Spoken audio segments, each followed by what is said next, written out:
Clasificación A. Apto para todo público.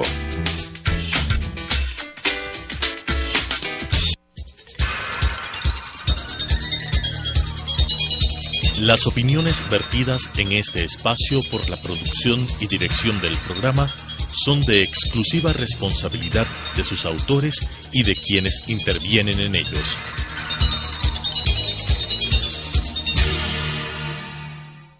Sucesos presenta Punto de Vista, pensamiento libre y crítico.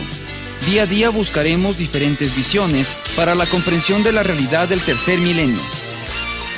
Punto de Vista, un espacio que une noticia, análisis y opinión. Bienvenidos.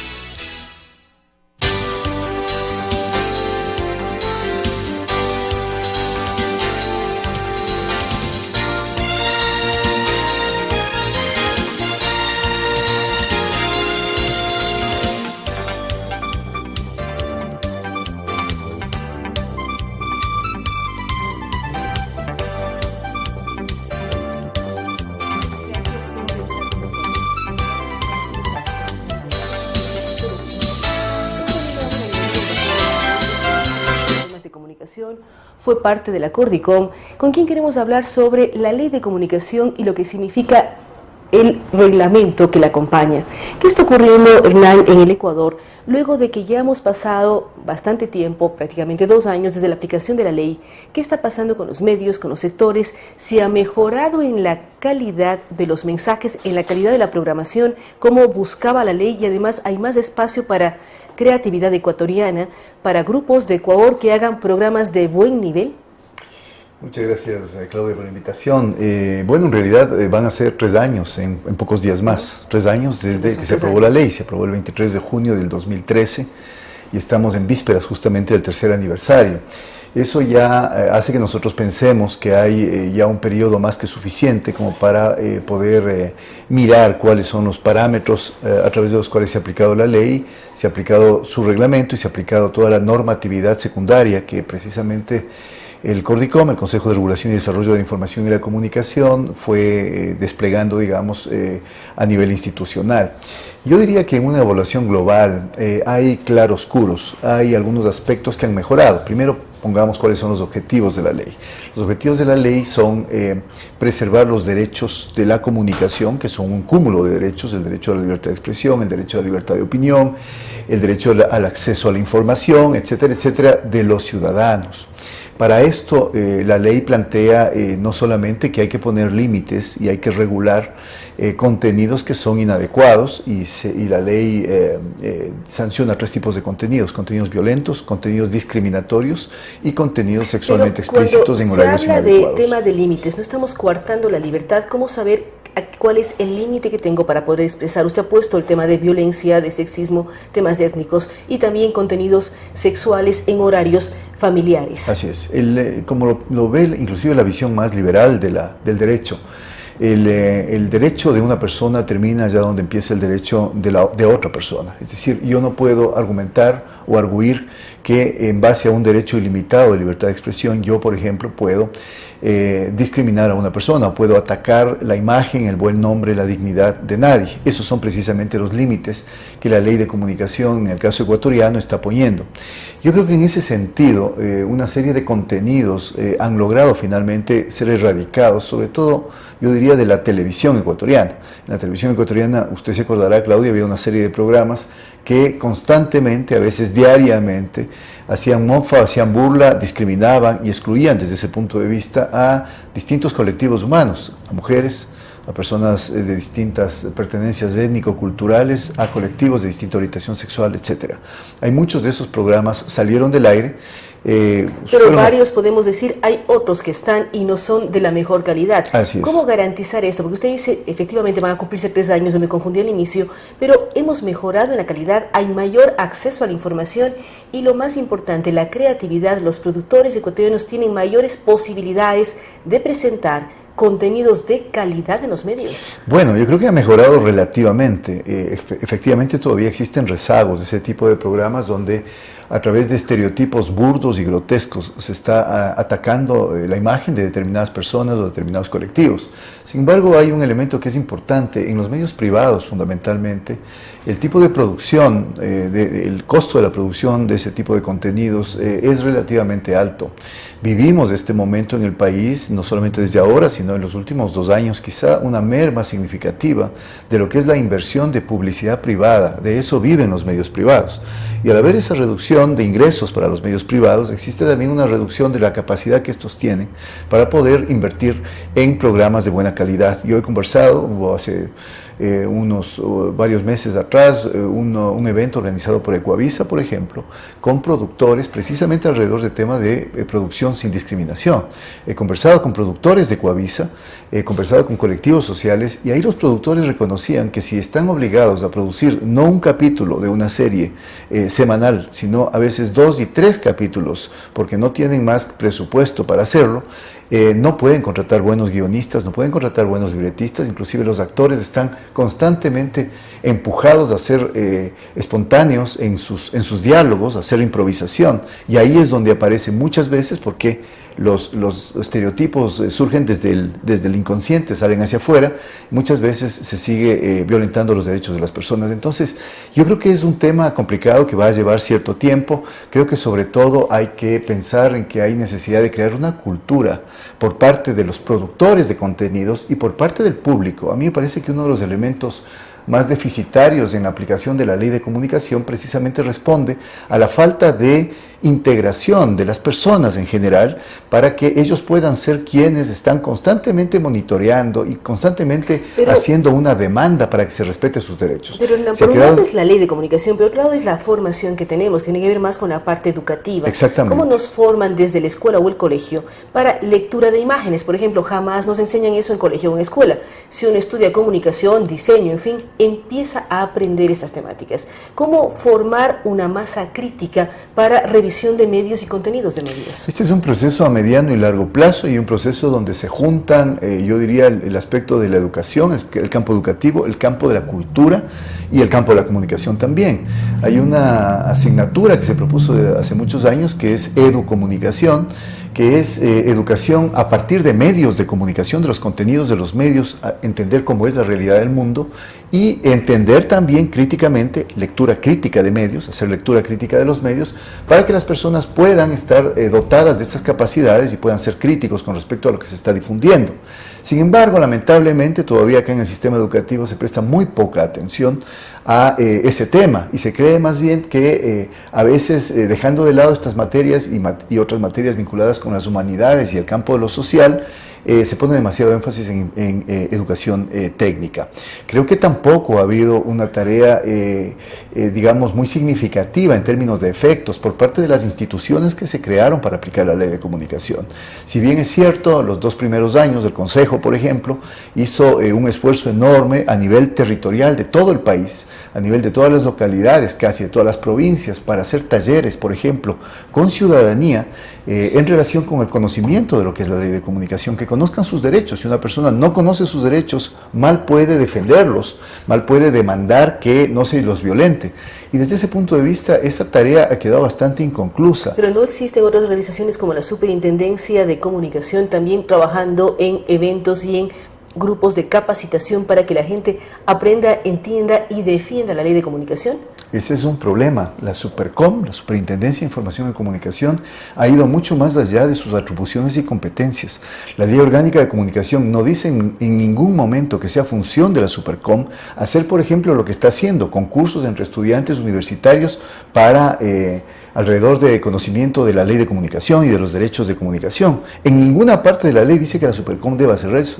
Y yo creo que debería la Supercom rendirle cuentas al país y al superintendente, en este caso, de cuántos recursos se ha invertido en hacer esta actividad que, digamos, la finalidad es una finalidad buena, es bueno que la gente sepa sobre la ley de comunicación, pero no le compete a esa institución ni hacer concursos de este tipo, ni tampoco crear ninguna plataforma donde se junten productores de contenidos musicales, por ejemplo, artistas, intérpretes, ejecutores, con los responsables de medios de comunicación. Esas son tareas que le ha competido o le competen al Cordicom.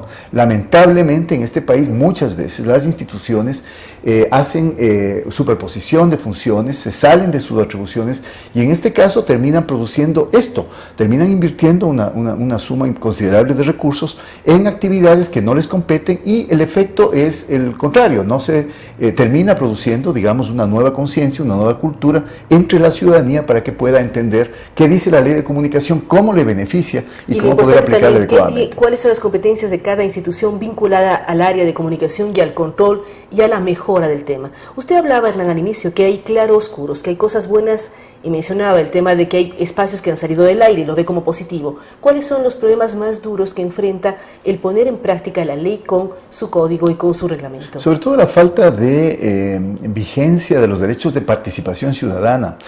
Cuando estuve en el Cordicom yo intenté, porque era delegado del Consejo de Participación Ciudadana y Control Social y entendía que esa área me correspondía, intenté por varias vías generar un proceso activo de creación de observatorios ciudadanos, de auditorías de la gente, de las personas, de distintos colectivos que demandaban estar presentes en la aplicación de la ley.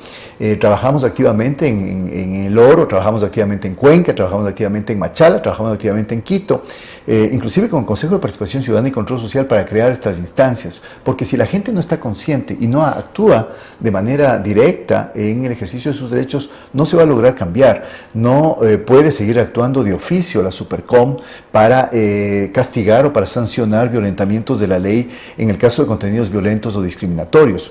No se trata de la actuación simplemente de funcionarios estatales, la ciudadanía tiene que apropiarse del tema y creo que ese es el aspecto más débil en aplicación de la ley. Por ejemplo, nunca se logró sacar a concurso ni nombrar a la totalidad de lo que son los defensores de audiencias y de lectores. Esa es una figura muy interesante porque ya que se ha quejado tanta gente de que hay una actitud sancionatoria y que el control es a ratos excesivo por parte de la Supercom, inclusive en el término de monto de las multas que se ha aplicado a medios de comunicación, sobre todo privados. Multas y análisis de la información que recibe la sanción. Por ejemplo, hay mucha discusión en el tema de caricaturas de Bonil, directamente casos que se van repitiendo y muchos sectores de la ciudadanía dice, depende de la interpretación que se dé o no se dé una caricatura, es absolutamente subjetivo, ¿cómo es posible que sancionen y discutan del tema? Así es, pero todo contenido, incluyendo contenidos humorísticos, incluyendo las caricaturas, son contenidos sujetos a un examen, a una examinación. No se trata, como dijo el señor Bonil, yo no tuve la intención de decir nada malo respecto a ninguna persona. Cuando uno preguntaba a los productores de programas, el programa Vivos, el productor o a los actores, todos se daban golpes de pecho y decían que no tienen la más mínima intención de afectar a nadie, que tienen amigos de la colectividad LGBT, etcétera, pero lo que están difundiendo y lo que están produciendo son contenidos discriminatorios. En el caso particular de las caricaturas del señor Bonil, yo tengo mis desacuerdos con algún tipo de juzgamiento que se hizo alguna de las caricaturas, que a mí particularmente en el caso propio no me parecía discriminatoria, aunque otras caricaturas que no fueron objeto de examinación ni de demanda ciudadana por temas de discriminación, a mí me parece que sí fueron discriminatorias. A través del humor también se puede ofender, a través del humor también se puede afectar derechos de las personas. Es una herramienta terriblemente fuerte cuando se habla de discriminación o afectar, pero ¿cómo analizarlo? Porque usted dice, la una no me parecía que necesitaba una sanción y fue sancionada, y la otra que no fue objeto de reclamo, en cambio no pasó nada. Pero esto es absolutamente subjetivo, no hay uno de los problemas que puede generar la ley de comunicación. No es subjetivo, para eso hay parámetros, y los parámetros están en la propia ley de comunicación. Hay definiciones de carácter jurídico, qué significa un contenido discriminatorio, cuándo un contenido puede ser discriminatorio. Si es que estos conceptos jurídicos se cruzan con herramientas de la semiótica, de las ciencias de la comunicación, que nos ayudan a entender qué dice un texto en su dimensión ideológica, nosotros podemos llegar a conclusiones. Y más allá de la subjetividad o de la intencionalidad que haya tenido el productor de un mensaje, las lecturas preferentes que se derivan de ese mensaje conllevan discriminación o no discriminación. Lo que sí es complicado es ver la línea, que a veces es tenue, la división entre lo que es un contenido estereotipado con respecto a personas afroecuatorianas, indígenas o a mujeres, y lo que es un contenido estereotipado que causa afectación de derechos. Lo que la ley sanciona es precisamente eso. Cuando un contenido comunicacional afecta los derechos de alguien, lo excluye de alguna manera, lo mal cualifica para ejercer otro derecho, el derecho a la educación, el derecho a la salud, el derecho a la seguridad social, el derecho a ser tratado en términos de igualdad, etc. Y ahí está el problema. Lamentablemente, como en el país ha habido tal polarización, hubo siempre tal polarización respecto a la Ley Orgánica de Comunicación, por ejemplo, instancias que yo siempre sostuve que deberían trabajar conjuntamente con las instituciones estatales. Estoy pensando en los colegios de periodistas, estoy pensando en la Unión Nacional de Periodistas, estoy pensando en las universidades, estoy pensando en los docentes de comunicación.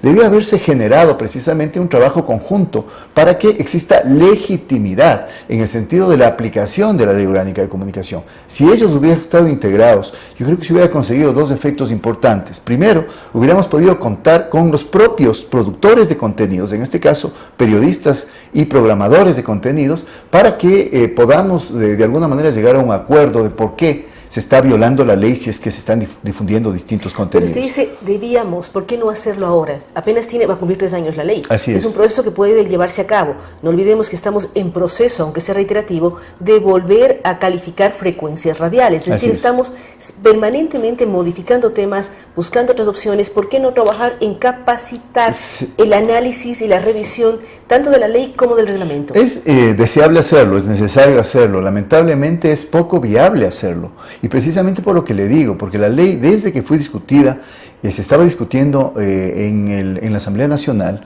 fue calificada como innecesaria primero, de manera absoluta y rotunda, siguiendo un libreto que se ha seguido en otros países. En Argentina hay países que no tienen, Estados Unidos no tiene ley de comunicación, por ejemplo. Pero tienen normas, y normas que son bastante, por ejemplo, mucho más punitivas que en el caso del Ecuador, por ejemplo, frente a contenidos de Internet. Existe una potestad en manos del Estado norteamericano que sanciona, por ejemplo, puede sancionar con cárcel y con penas de cárcel bastante grandes y con acusaciones bastante onerosas, inclusive de terrorismo, para quienes, por ejemplo, a través de redes sociales difunden cierto tipo de contenidos. No tienen una ley específica porque hay una enmienda en la Carta Constitucional norteamericana que habla de la libertad de expresión, no puede ser topada de ninguna manera, pero en la práctica el Estado norteamericano no solamente tiene instrumentos tecnológicos para controlar inclusive redes sociales, algo que en Ecuador no está sancionado. Y eso fue generado luego del 11 de septiembre. Eso fue generado luego del 11 de septiembre, aunque antes del 11 de septiembre también ha habido todo un sistema informal en Estados Unidos de censura vía estatal, una censura, llamémosle así, oculta, una censura cerrada, digamos, de mutuo acuerdo entre Estado y medios de comunicación. Yo lo que iba de todas formas es que lamentablemente mientras persista esta idea de que no hay que regular la comunicación tiene que regularse como cualquier otro campo de la vida social. El derecho a la libertad de expresión, el derecho a comunicarse, el derecho a pensar libremente tiene límites. No podemos, si uno está encerrado en su propia casa, uno puede gritar en su propio cuarto y pensar lo que le venga en gana, pero vivimos en un mundo donde son constantes las interacciones y vivimos en un mundo totalmente mediatizado, interconectado. Así y también mencionábamos la importancia del buen manejo del idioma. Son una serie de elementos para los que quisiéramos invitar nuevamente a Hernán Reyes, quien es un especialista en el tema de comunicación. Con él hemos hablado del tema de la ley. Él es claro al hablar de que hay claroscuros, hay cosas buenas y cosas no tan buenas. Una de las falencias es la falta de divulgación, de análisis de los sectores involucrados. Él menciona colegios de periodistas, facultades de comunicación, productores, para comprenderla en su real dimensión. Es una ley que sigue generando polémica cuando nació y todavía cuando ya está vigente por casi 3 años, pero es importante conocerla más. Y una herramienta básica de la ley es el propio idioma. Y lamentablemente vemos en diferentes casos la práctica del mal uso del idioma, que debe ser trabajada desde el colegio, la escuela y sobre todo para quienes manejamos temas de comunicación. Nuevamente gracias a Hernán Reyes. Vamos a una pausa, luego de la cual estaremos entrevistando a Anabel Hermosa, quien es la segunda vicealcaldesa del Distrito Metropolitano de Quito. Hacemos una pausa y continuamos con Punto de Vista.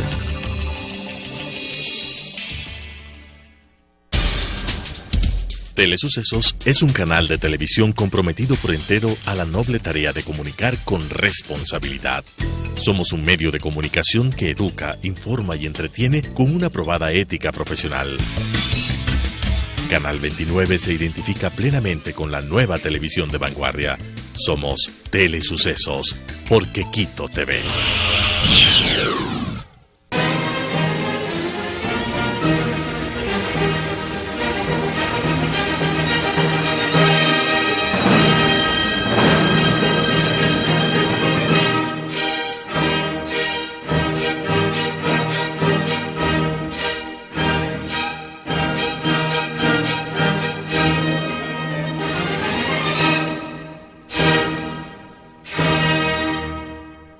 Si está interesado en participar de forma gratuita en el programa Mi Música, contáctenos al 246-8427, 096-96-17-136, 0999-440-113 o escríbanos al correo electrónico elizabeth-consuegra@yahoo.com.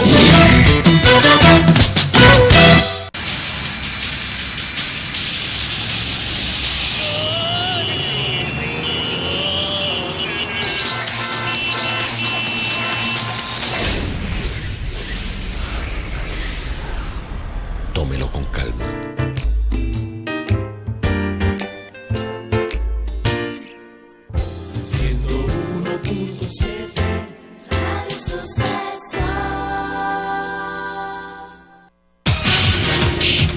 Telesucesos es el primer noticiero de texto en la televisión ecuatoriana.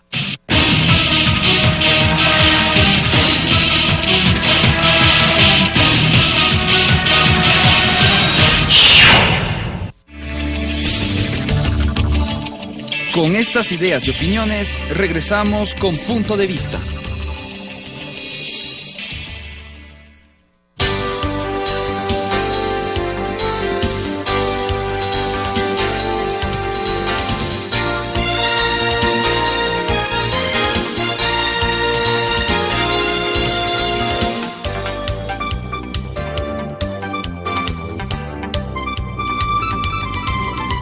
Gracias por continuar con nosotros. Como lo habíamos anunciado, estamos con la segunda vicealcaldesa de Quito, Anabel Hermosa.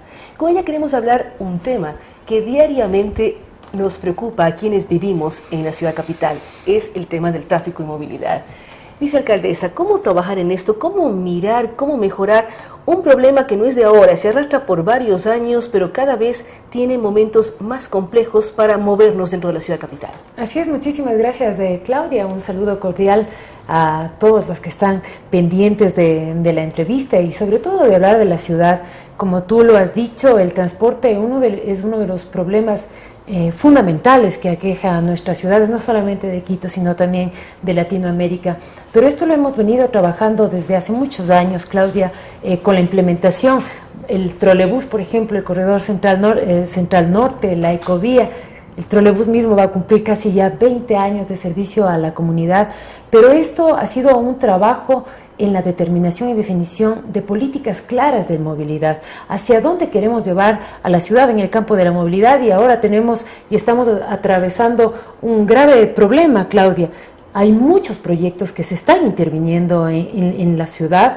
Vemos como hay una intervención en paradas del trolebús, se vienen vía articulados. Se ha hablado ahora de los quitocables con una inquietud profunda en el sentido de que hace un año el alcalde inauguró la obra y todavía no se cuenta con los estudios ajustados, que los llaman los técnicos de la municipalidad, no se cuenta con estudios reales de cómo va a ser esta integración con todas estas intervenciones que se está haciendo. Se está hablando del nuevo puente paralelo al túnel de Guayasamín, pero realmente nos preocupa a nosotros hacia dónde va la ciudad, hacia dónde queremos llevar a la ciudad en el campo de la movilidad.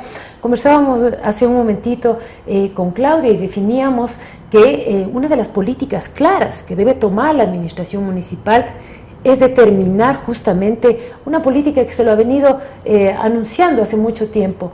¿Cuál es la orientación de las inversiones? ¿Qué queremos privilegiar? el tráfico, los vehículos, o queremos privilegiar a los ciudadanos. Anabel, recordemos, Claudia, sí, solamente este dato: el 75% de los ciudadanos, de los quiteños y las quiteñas, utiliza transporte público.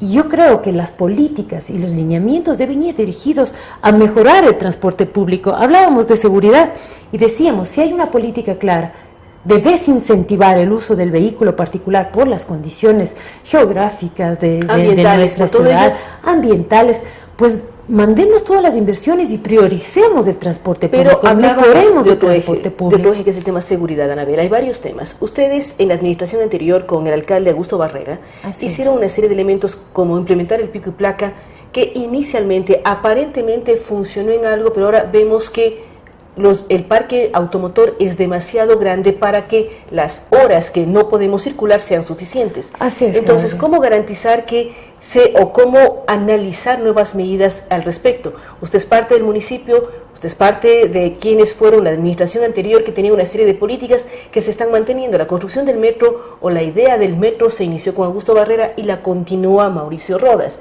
con cambios, modificaciones, pero al final es algo que se está haciendo.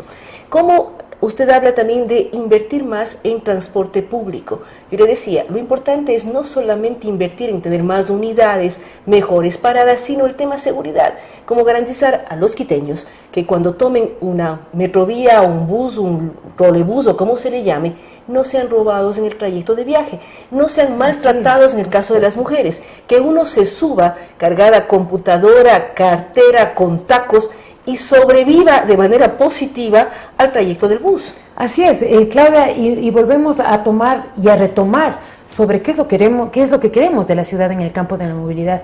Hace muchos años se viene trabajando sobre el Plan Maestro de Movilidad, Claudia, donde hay claros lineamientos. Este Plan Maestro de Movilidad, que es lo que ahora nos preocupa, porque no sabemos realmente cómo es que estos proyectos, estas intervenciones de la ciudad se están integrando al sistema que siempre lo hemos Pero si vemos planteado. Intercambiadores, vemos el de Carapungo, intercambiadores y la Granada, Claudia, el puente, esto no es para facilitar y mejorar la movilidad en general, tanto el transporte público como privado.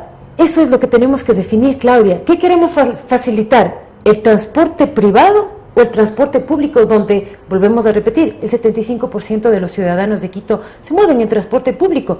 Ya existen algunos procesos y algunas etapas. El Plan Maestro de Movilidad, como vuelvo a decir, es una guía de referencia dinámica para la ciudad, Claudia, donde todos los elementos, sean tráfico, transporte, la red vial, se unen para dar este servicio a la ciudadanía, donde tanto autos públicos, buses públicos como privados puedan utilizar ese espacio público. Pero aquí es donde viene el tema de la priorización de las inversiones.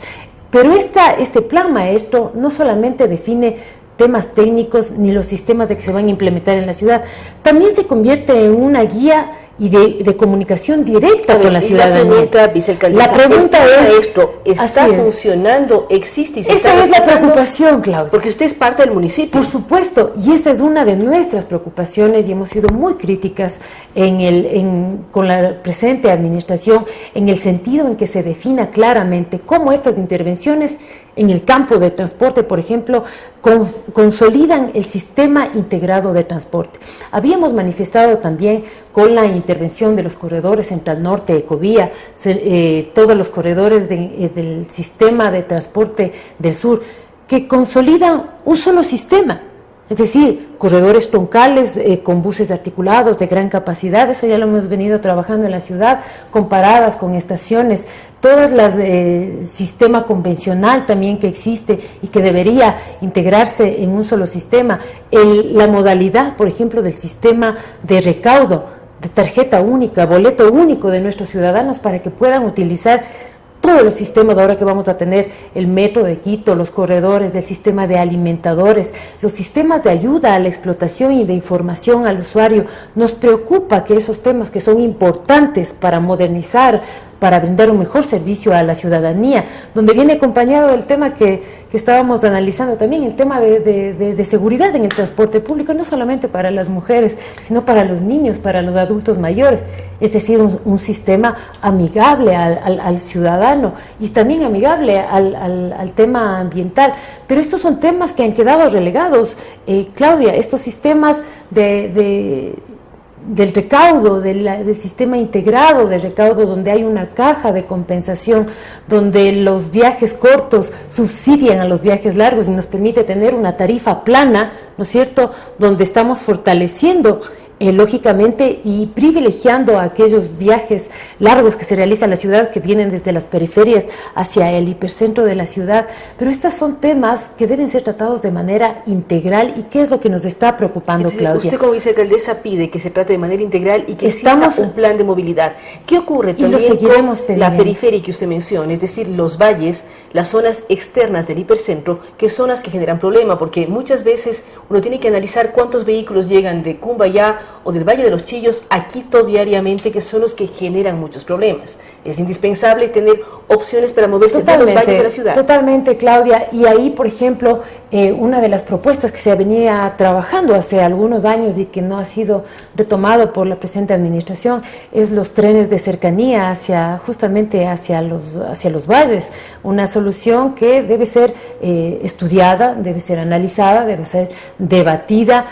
Ahora vemos cómo existe esta propuesta del puente del paralelo al túnel Guayasamí, y ahí yo le hacía una pregunta, porque en los primeros proyectos que se presentó en el directorio de la EMOV se mencionaba que vamos a traer a la ciudad y vamos a mejorar la movilidad de 35,000 vehículos particulares que vienen desde el Valle de Tumbaco, y la pregunta era, ¿queremos movilizar vehículos o queremos dar facilidades a 300,000 usuarios de transporte público que se están dirigiendo desde los valles hasta la ciudad? Y de ahí que hemos sido muy insistentes en que el proyecto contemple justamente transporte público y la integración del transporte público que viene de los viajes que vienen desde los valles y se integren con los corredores que tenemos aquí en la ciudad, con el corredor de la ecovía.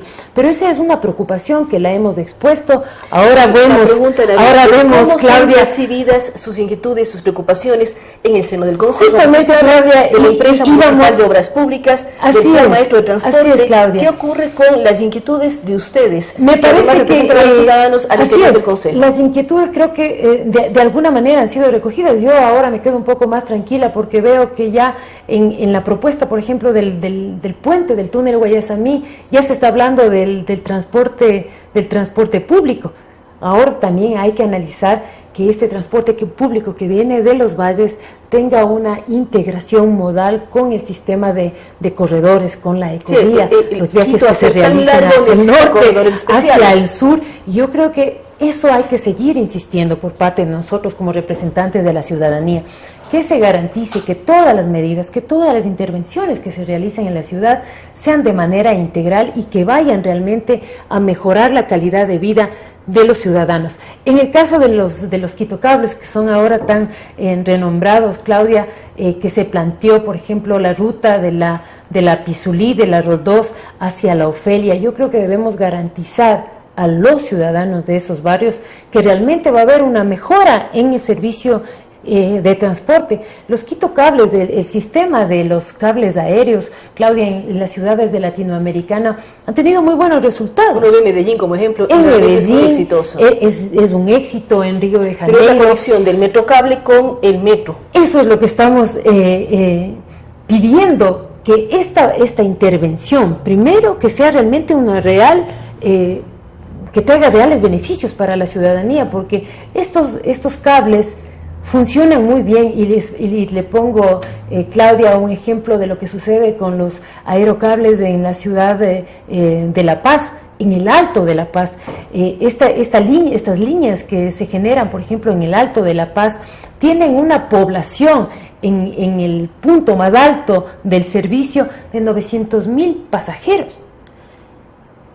900.000 pasajeros que puedan utilizar estos servicios y bajar hacia la zona urbana de La Paz. Y funciona excelentemente bien, y además son sistemas novedosos, son muy buenos atractores inclusive para el turismo. Pero sí nos preocupa, por ejemplo, en el caso de la línea de la ROC 2, en el sector más alto de la ROC 2 existirán alrededor de 21.000 pasajeros. ¿Qué va a pasar en el trayecto desde la ROC 2 hacia el sector de la Ofelia? ¿Cómo se van a movilizar el resto de ciudadanos que se encuentran en esa trayectoria? Debemos garantizar, lógicamente, para garantizar la movilidad de todo el sector. Gracias, de todo el sector. Claudia, muchísimas gracias, pero comentarle a la ciudadanía que siempre estemos pendientes de que todas las inversiones que realice el municipio de Quito realmente vayan a mejorar la calidad de vida de nuestros ciudadanos. Muchísimas gracias, Claudia. Gracias, Anabel. Gracias a la vicealcaldesa de Quito, la segunda vicealcaldesa, Anabel Hermosa, con quien hemos hablado de temas de movilidad. La preocupación que ella comparte con la ciudadanía es mejorar la situación que vive la ciudad capital. Ella hace varios cuestionamientos a las decisiones, agradece además y da muestras de beneplácito al ver que sus sugerencias han sido aceptadas por el Consejo Municipal, cuando sobre todo se habla del nuevo puente paralelo al túnel de Guayasamín, en donde se va a incluir el tema del transporte público. Hay varias preocupaciones, varios temas. Ella dice hay que tener un plan maestro de transporte, hay que apuntar allá para mejorar la transportación, que ella señala, el 75% de quienes vivimos en Quito nos movemos en transporte público, apenas el 25% en transportación privada. Así es que ir buscando cómo mejorar la situación de quienes se mueven en transporte público y desincentivar a quienes nos movemos en transporte privado, generando seguridad, rapidez, eficiencia en los diferentes corredores que puede tener la capital. Nuevamente gracias a Anabel Hermosa. Vamos a una pausa, luego de la cual estaremos dialogando con el arquitecto Fernando Carrión.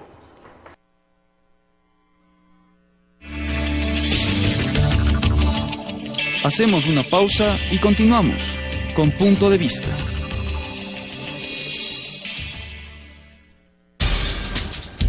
Telesucesos es un canal de televisión comprometido por entero a la noble tarea de comunicar con responsabilidad. Somos un medio de comunicación que educa, informa y entretiene con una probada ética profesional. Canal 29 se identifica plenamente con la nueva televisión de vanguardia. Somos Telesucesos, porque Quito te ve.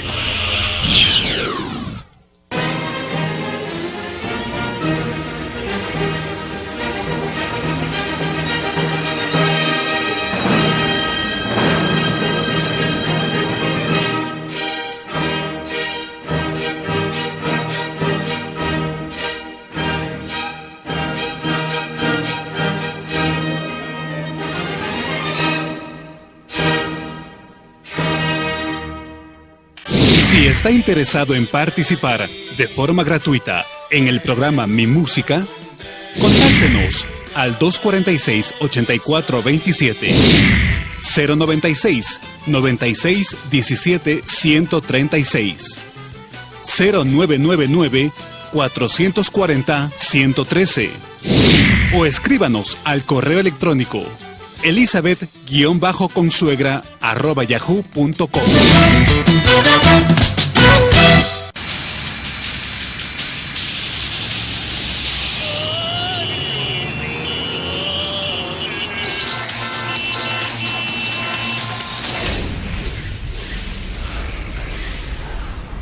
Tómelo con calma.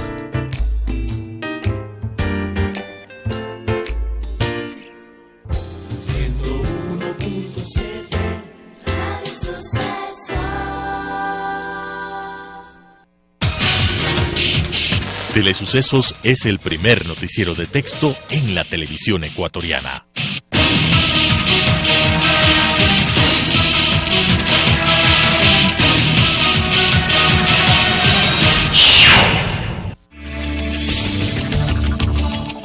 Con estas ideas y opiniones, regresamos con Punto de Vista.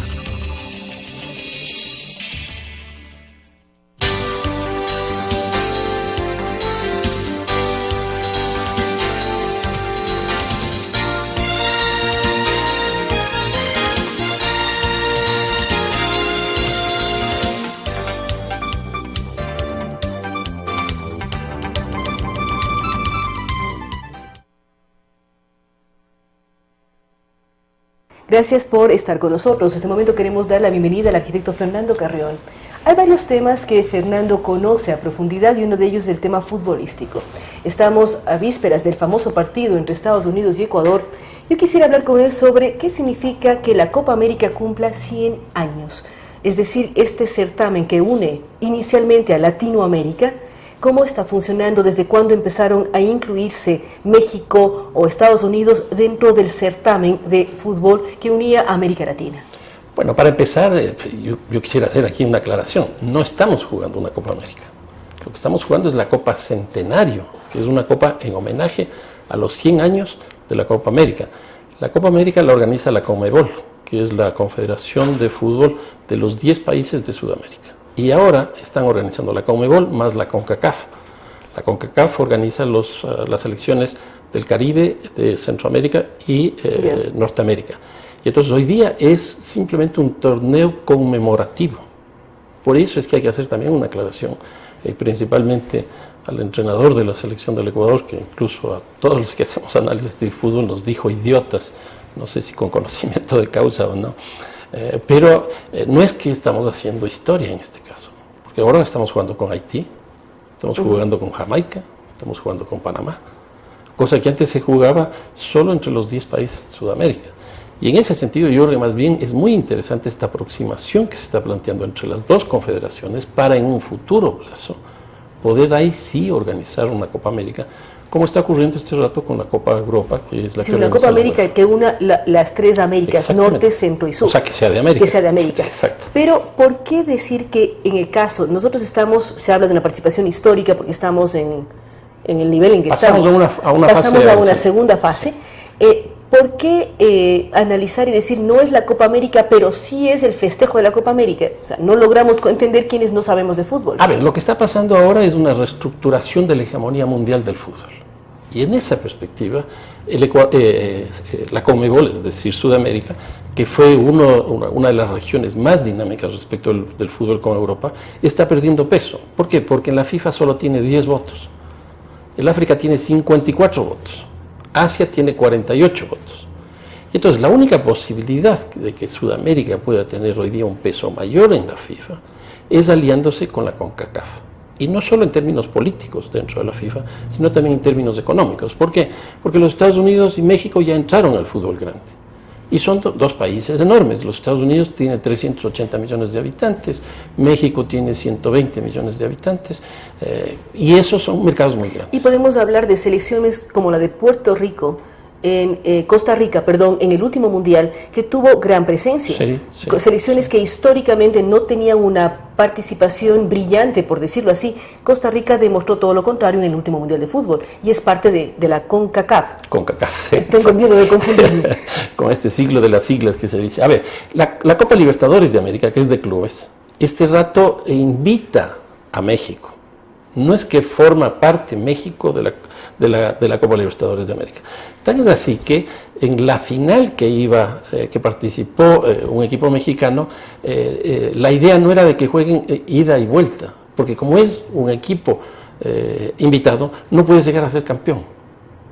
Entonces todavía estamos, tanto en clubes como en selecciones, en un proceso, una transición hacia la integración, que yo creo que ojalá se dé por bien del fútbol, porque ahí va a mejorar Centroamérica, el Caribe, Norteamérica, etcétera, pero por el bien económico además, también de nosotros. Ganamos peso en la FIFA, como decía Fernando, no es lo mismo tener 10 votos que muchos más frente a los 54 del África. Exacto, por ejemplo eso. Y lo mismo ocurre con Asia, lo mismo ocurre con, la CONCACAF, por ejemplo, tiene muchos más votos que nosotros.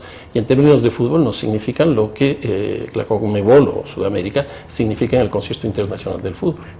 De todo lo que hemos visto en estas primeras semanas de la celebración de los 100 años de la Copa América, para no hablar de Copa América, ¿cómo analizar la salida de Brasil?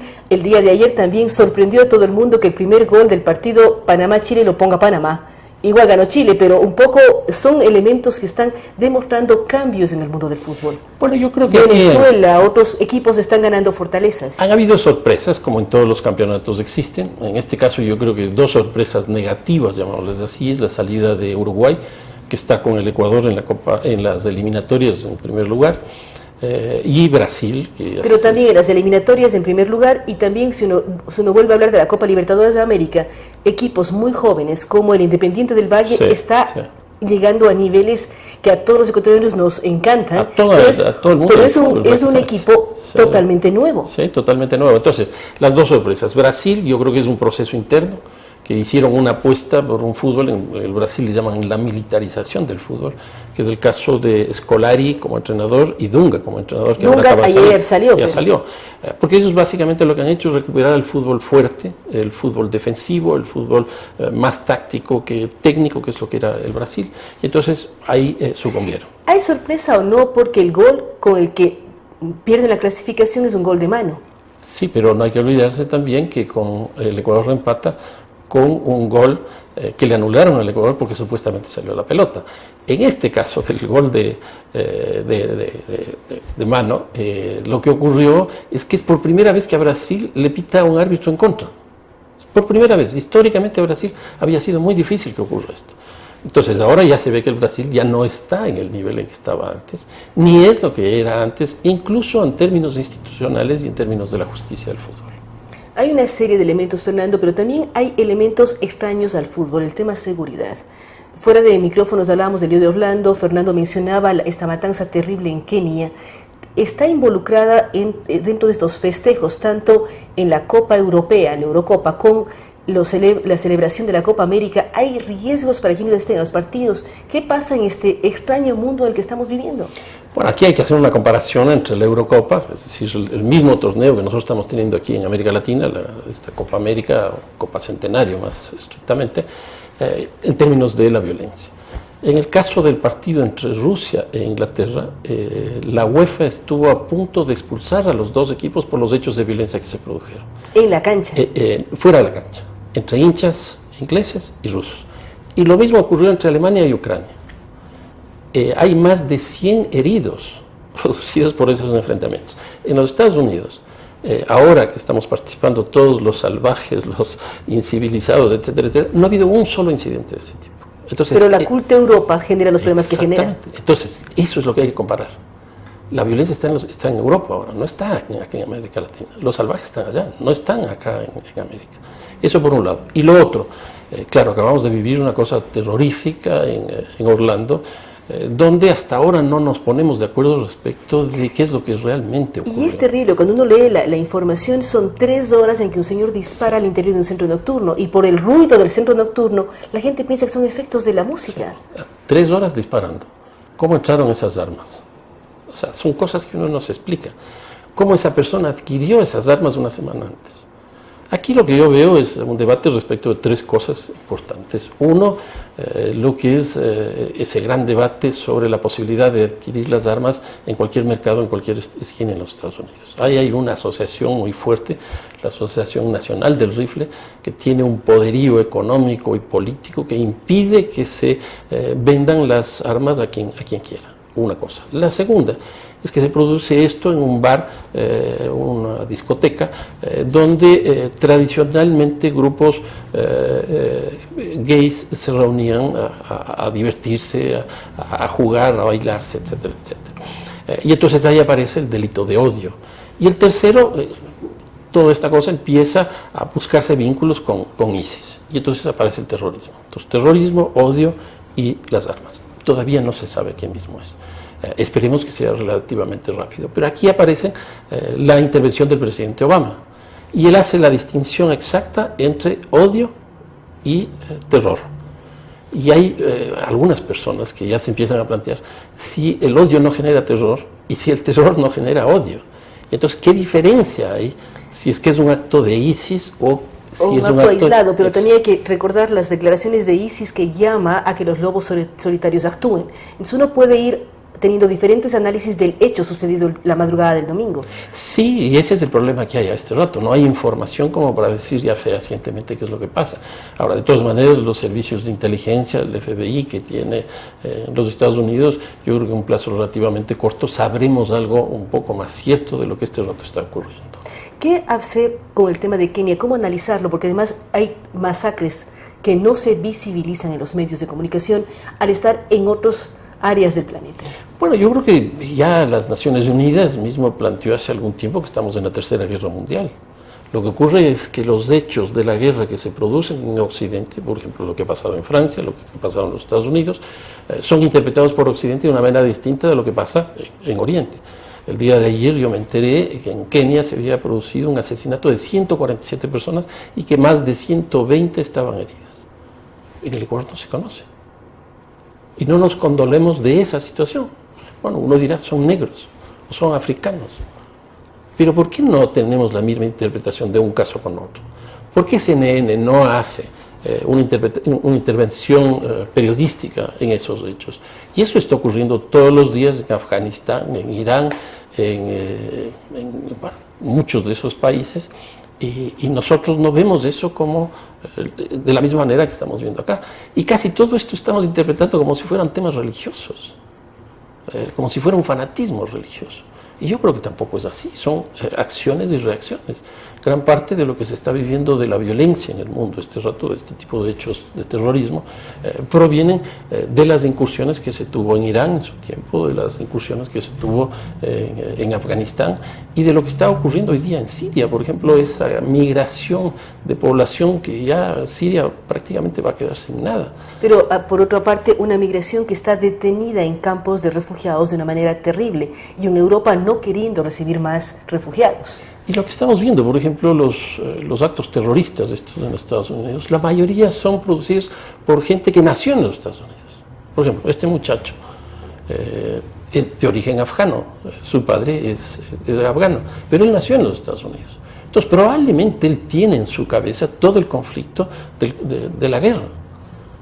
Y eso es lo que pasó en las Torres Gemelas, y eso es lo que ha pasado en muchísimos de los actos de terrorismo que han pasado en los Estados Unidos, que ya no son extranjeros, ya no son migrantes de primera generación, sino de segunda, de tercera generación. Y los Estados Unidos es un país de migrantes. Estados Unidos es un país de migrantes, pero que también no logra comprender lo que está pasando. El mundo no logra comprender lo que está pasando. Fernando dice, no es tema religioso, pero uno puede pensar en la exacerbación de los fundamentalismos. Sí, eso sí. Que apunta a religión sí en un aspecto, pero en otros no. Entonces, ¿cómo trabajarlo? ¿Cómo analizarlo? Porque al mismo tiempo pensamos, mañana hay el partido Ecuador-Estados Unidos, hay riesgos de que alguien quiere ser estrella generando caos y violencia. Bueno, todo es posible, porque es en una universidad, es en un cine, es en un centro comercial, es en una discoteca, es decir, en cualquier lugar. Es en un concierto. ¿Por qué no un estadio de fútbol? O sea, puede ocurrir. Ahora, los Estados Unidos, yo me imagino que este rato deben estar en un estado de alerta muy grande, y justamente en los partidos estos de la Copa América deben haberle puesto todas las protecciones de seguridad que un caso como este amerita. Pero mientras nosotros vendamos en la calle armas, cualquier persona puede tener armas y está armado. La población armada de los Estados Unidos es la más grande del mundo, en manos de la población civil. Y esto ocurrió más o menos a principios de este siglo, cuando se produce el proceso de privatización de la producción de armas. Las armas eran producidas estatalmente, eran producidas públicamente.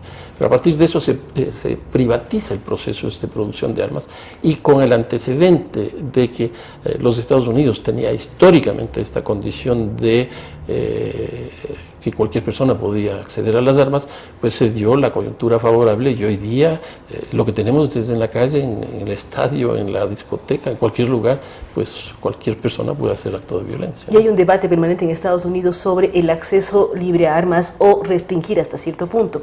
Es un debate permanente, vemos que es parte de las propuestas de los candidatos presidenciales. De una u otra manera, el tema de armas está allí, más aún con lo sucedido el domingo. Ahora, Fernando, cambiando de tema o en el mismo tema, pronósticos para el partido, proyecciones de la Copa Centenaria, de la celebración de la Copa América. A ver, de lo que se ha visto en términos de selecciones, lo mejor está en la Argentina.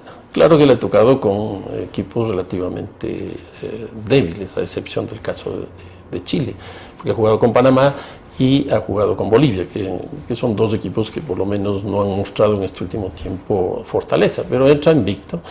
se ve una calidad distinta. Cuando entra Messi, porque ha estado lesionado, cuando entra Messi también ese equipo evoluciona favorablemente. Entonces, yo creo que Argentina es uno de los candidatos, porque además en el próximo partido tiene que enfrentarse a Venezuela. Y obviamente hay una diferencia histórica entre el fútbol venezolano y el argentino. Entonces yo creo que Argentina está en las mejores condiciones, pero no hay que olvidarse de Colombia, Argentina y los propios Estados Unidos. Y aquí va respecto del partido nuestro con Estados Unidos. Yo al Ecuador le veo con muchos problemas en la defensa, que eso es lo que en este último tiempo hemos venido planteando muchos periodistas, analistas. No, y lo vimos en las eliminatorias frente a Colombia, sobre todo se evidenció el tema de la defensa. Y ahí tenemos un problema en el centro, todavía no se sabe cuál de los tres, Achillier, Mina o Erazo van a estar, todavía no se ha definido hasta este momento los históricos, los jugadores que irán fijo ahí. Y en el costado de la Pulga Paredes también se ha visto en este torneo y en los últimos partidos de las eliminatorias un problema muy grave. Entonces yo le veo ese un problema. Los Estados Unidos tienen jugadores en el fútbol europeo, el fútbol que ellos practican es el fútbol alemán, que es el más exitoso que tenemos hoy día en el mundo. Es un fútbol muy práctico, muy rápido, y frente a una defensa como la que tenemos, yo le tengo mucho miedo a los Estados Unidos. Vamos a ver qué pasa mañana. Queremos agradecer a Fernando Carrión su presencia en Radio Sucesos y Telesucesos, con él hemos hablado tanto del tema de fútbol, explicándonos por qué no es una Copa América, sino es una celebración en donde se involucran toda América entera, diciendo Copa América son los 10 sudamericanos, y en este momento están participando otras selecciones en Estados Unidos para celebrar los 100 años de este torneo de fútbol. También hemos hablado del tema terrorismo, seguridad, temas que generan muchísimo interés, polémica y preocupación en diferentes sectores. Nuevamente gracias al arquitecto Fernando Carrión. Antes de terminar, queremos agradecer a nuestros auspiciantes, a Cheviplan, a la Cooperativa Policía Nacional, a EMAP y también a Life Miles, quienes confían en nosotros y día a día hacen que lleguemos a sus hogares a través de la televisión y a través de la radio. Con ustedes hasta el día de mañana.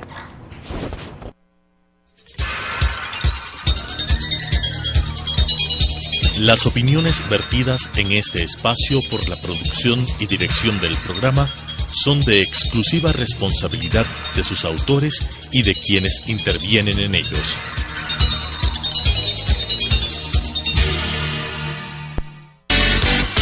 Sucesos presentó Punto de Vista, pensamiento libre y crítico. Día a día buscaremos diferentes visiones para la comprensión de la realidad del tercer milenio. Punto de Vista, un espacio que une noticia, análisis y opinión. Hasta la próxima.